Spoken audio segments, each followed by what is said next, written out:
Okay, this is now going to be paintings and literature in paintings at part 3. It's from the same book, Best Christian Art by me, Pete Rogers. We are on page 491 if you're following along with the book. We're starting out this painting of the book Christmas Carol. I think Christmas Carol by Charles Dickens is the greatest novel ever written. It's magnificent. It's only like about 100 pages. You could easily read it on a weekend. And what I love so much about it is it basically shows just by changing your attitude, you can dramatically make life better for yourself and for everyone around you. So in the story, Scrooge, the evil Scrooge, changed his attitude about life and Christmas and his employee, Bob Cratchit, and he was able to help the son, Tiny Tim, survive. It's a beautiful story. I absolutely love it. There's tons of movies about it. The one with George C. Scott is fantastic. And I like the one with Bill Murray, too. Bill Murray is like an Irish Catholic guy, too. He's like one of the greatest comedians who ever lived. And his is called Scrooge. And it's, obviously more sarcastic, but it's very funny as well. Charles Dickens really was a great writer. Let me show you here. I'll get to another painting of him. So here's a picture of Charles Dickens in his studio. And he wrote other great books, A Tale of Two Cities is magnificent. It's a brutally honest book, and I actually think everybody should read that. David Copperfield, very good as well. One suggestion I would make, what I found is, a lot of these old-time books from the 1800s, they're very long. This was the Victorian Renaissance, also the time of the Catholic revival in England in the 1800s. So the books were long. They were often published in a serial form in a magazine or something or a newspaper.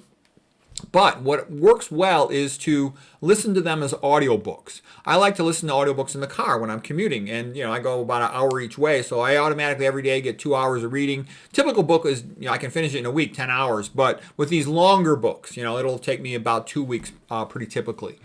They used to write in the 1800s, they called them triple-decker novels. And the libraries would like it. The novel would be in 3 parts because they could loan them out separately and get more loans on them. They were routinely 600, 700, 1,000 pages. So people nowadays don't have that much time for books that long. So again, you listen to the audio version. You can listen to the audio version on your phone or something. You can do other things while you're listening to an audiobook, while you're eating dinner, etc. And you'll get through them, and you'll be surprised how good they are. Sometimes there'll be a little bit of a lag phase.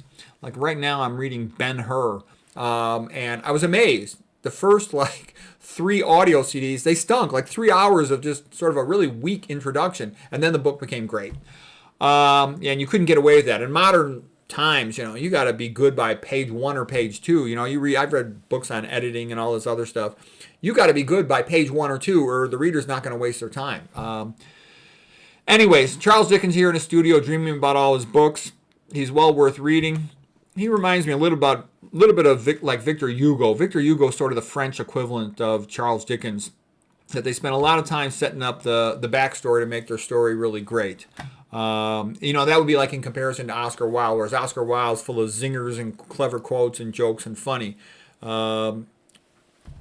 With Dickens and with Hugo, it's more like they build up this majestic, magnificent story. So here is Scrooge seeing the ghost of Christmas future, his own death, and no one cares about him. He was sort of an evil, selfish scumbag. But then he realizes he could turn things around, and he does, and that's magnificent. And Scrooge says, I will honor Christmas in my heart and keep it all the year. I will live in the past, present, and the future. The spirits of all three shall strive within me. I will not shut out the lessons that they teach. Oh, tell me that I may sponge away the writing on this stone. So he's given hope, okay, and he uses it to the max. It's a beautiful story of redemption. Oh yeah, and here it continues in the book. Scrooge was better than his word. He did it all and infinitely more. And to Tiny Tim, who did not die, he was a second father. Okay, isn't that magnificent? All right, so that's some of the Scrooge stuff. Here is the cover of one of the classic comics. Kids should read this stuff, classic comics. It's a good way to introduce them to the classic books. These books are classic for a reason. They are great books. Christmas Carol is the greatest novel of all time. A Tale of Two Cities by Charles Dickens is up there in the top 10. Magnificent story. It tells you about what happened to France in the 1890s.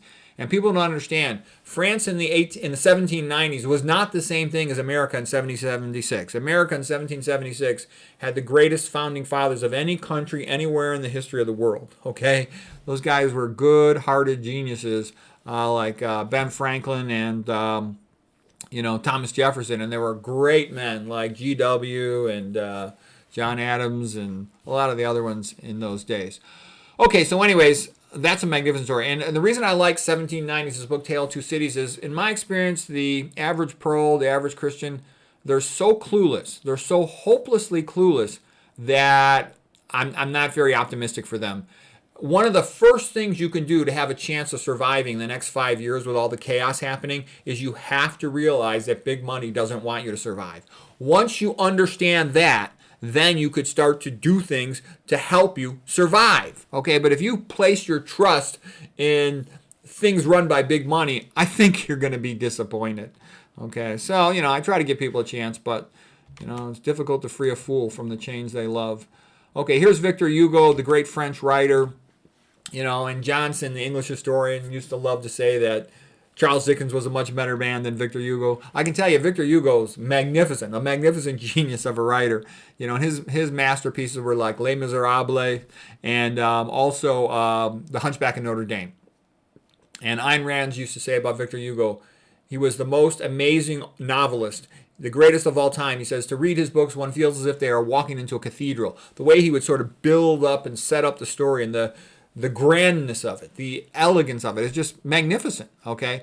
He doesn't have that many individual quotable quotes, but he would sort of put things right next to each other, something beautiful and wonderful next to something grotesque and monstrous, something good, something evil, all of these things contrasting right next to each other, like in The Hunchback of Notre Dame.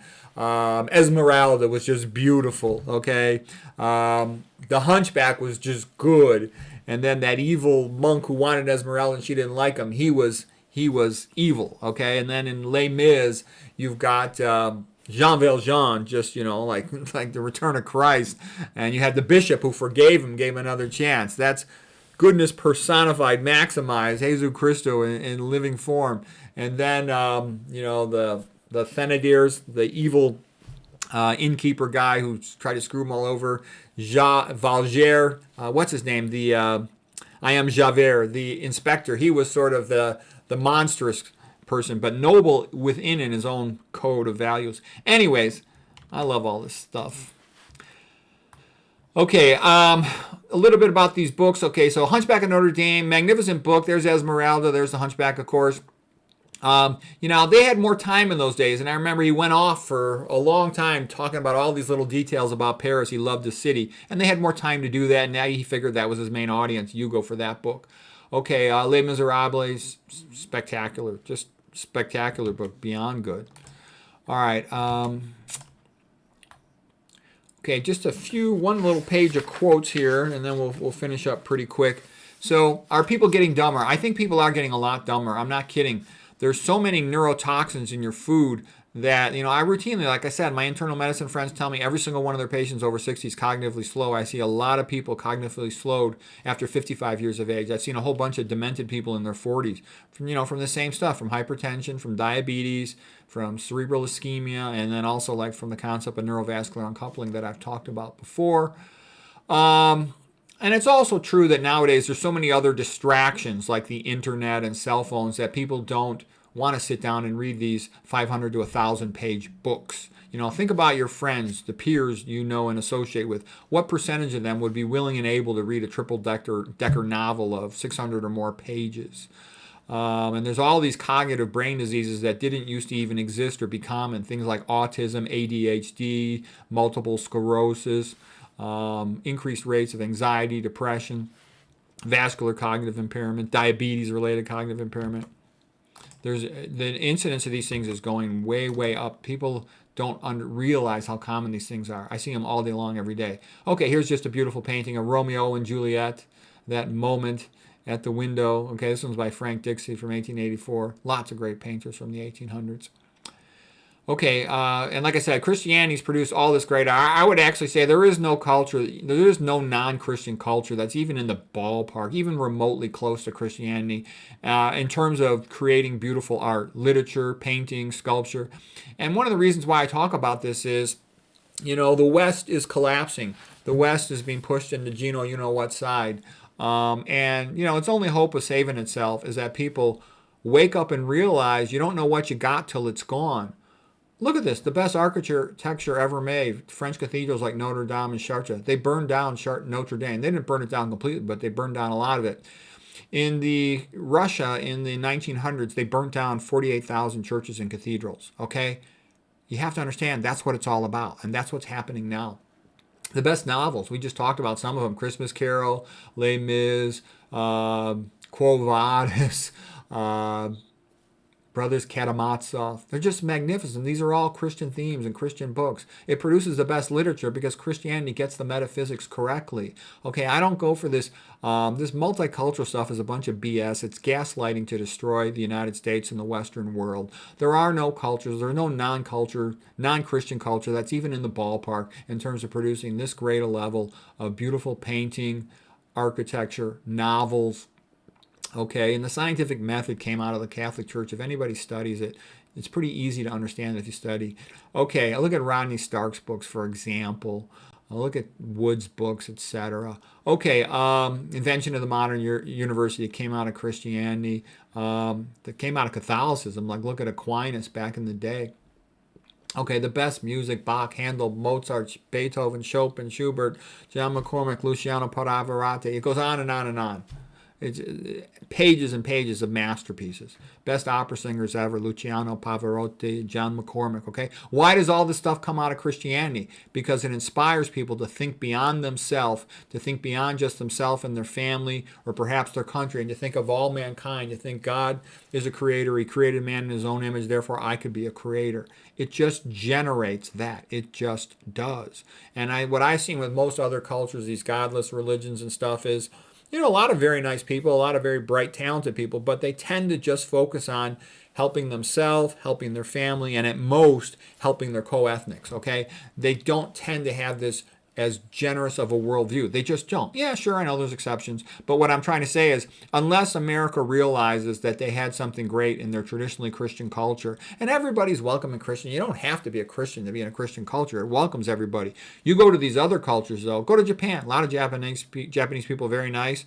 They don't want foreigners, okay? Go to other cultures around the world where they take their religion and their culture seriously. They don't want foreigners, but America, with Christianity, accepts them. However, they should keep, you can't have too many persons, otherwise if you lose your Christianity, there is nothing else to replace it but atheistic Darwinism. Okay, fine. You can have people that are other faiths and religions. That's fine. Let them enjoy it. But they're not going to be able to unify the population in any useful way to maintain freedom.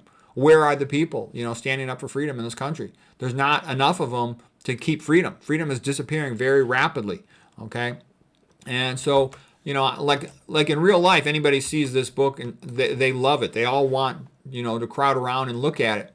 But I'm kind of amazed on the internet. Maybe it's shadow banned or something. It gets hardly any views when I present these lectures and whatnot. But these are sort of the cultural foundations. If you just watch all these lectures, they're all free. You'll know more than, college graduates, okay? Okay, and here's something from the Bible here, from John. John chapter 13, verse 34. A new commandment I give to you, that you love one another as I have loved you. Just as I have loved you, you are to love one another. By this all people will know that you are my disciples. Okay, the stuff of Christ, it doesn't change. Now, there's all kinds of dogma debates amongst the different Christian sects, and I don't even get into that because I've read tons of Bible commentary, and I don't want to waste my time with minutia. The basic message of Christ: be nice to each other, treat each other as you would want to be treated, love thy neighbor, forgive each other, try to get along. That's what people need to have a successful society. Okay, here's a quote from this lady, Hannah Arendt. Okay, she's a smart lady. She wrote a book very extensive about what happened in the 1900s when culture went into the garbage can in Europe and in Russia. Okay, and here's some things she said. The discoverer of the role of forgiveness in human affairs was Jesus of Nazareth. Okay, and that's a beautiful truth. And the great book that demonstrates that's Quo Vadis by Henry Sienkiewicz, which basically contrasted how brutal and cruel the ancient Romans were in comparison with the early Christians. Okay, and then here she continues. The sad truth is that most evil is done by people who never make up their minds to be good or evil. There is a strange interdependence between thoughtlessness and evil. That phrase, this quote has been described as the banality of evil. Most evil is done by stupid people who are just following orders, and they say, "Oh, I'm just following orders." And everybody used to mock the bad behavior in Europe in the 1930s that was just expressed as following orders. But now they're doing it in the modern world again. Okay, they're squelching out free speech, and if you don't have free speech, you don't have freedom much longer. Okay, she continues. One of the greatest advantages of total Terry Ann elites was to turn any statement of fact into a question of motive. That's a common way to argue, is when a person realizes they can't win based on truth and logic, then they try to turn it into a motive and an insult. Okay, well, you're, a racist, you're a homophobic, you're a bigot, you're a misogynist, you're patriarchal, all this BS, because they can't, they really have nothing to stand on. You can't unify a culture based on drag queen story hour. Okay, that's gaslighting done by big money to destroy the heterosexual family. Okay, to destroy Christianity, eventually make the Bible illegal, make Christianity illegal. And when that comes, there will be no freedom for anyone. Okay? Power corresponds. Men can only make sense of an experience to the extent they can talk about it. That's another reason why they don't want people talking to each other, because a lot of people, they can't think that well on their own, but if they can have a conversation with someone else and work towards the truth, all of a sudden they make pretty useful observations. Okay, it's important that people can freely speak to each other, okay, and not always be, hassled. Okay, power corresponds to the human ability not just to act, but to act in concert. Power is never the property of an individual. It belongs to a group, and it remains in existence only so long as the group keeps together. That's an important point. Them that are whole have no need of a physician. Okay, this is Dostoevsky, Brothers Karamazov.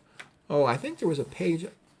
Oh, okay, you know what? I think I'm going to stop with that, and that'll be the end for today. Hope that was helpful.